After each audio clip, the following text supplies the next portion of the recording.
Заливът Болът край Каварненското крайбрежие влезе в клуба на най-красивите заливи в света. Закатаното място е достъпно за плаж едва от 20 години, но популярността му непрекъснато расте. Масовото посещаване на залива обаче води след себе си негативни последици. Райският залив е закътан между червените скали на изток от нос Калиакра. Допреди 20 години обаче това място е било военна зона и недостъпно за обикновените хора. Спомня си Коста Костов. Първия път, идвайки, останах възхитен от самата гледка, защото съм го виждал и нещо горе отивайки на Калиакра.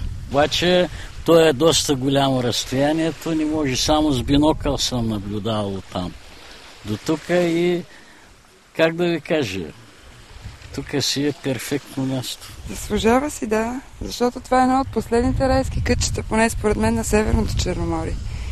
Това е природа, която според мен трябва да се съхрани, но българите, както виждате, за съжаление, не пазиме. Човешкото присъствие е на път да съсипе красивото кътче. Част от пясъчната ивица вече е превърната в паркинг, а отпадъците са навсякъде. Ние българите не ценим природата и не знаем как да я пазим. Защото има много отпадъци, боклуци, фекали. Хората надолу от пустиня направяха рай. Ние тук от рая го превърнахме в нищо. Никой не му е приятно. Не само да сложат заведенията и шезлонгите, плажа също трябва да се поддържа. Местните хора се надяват с включването на Болата в клуба на най-красивите заливи в света, общината и държавата да се погрижат красивата природа наоколо да остане непокътната.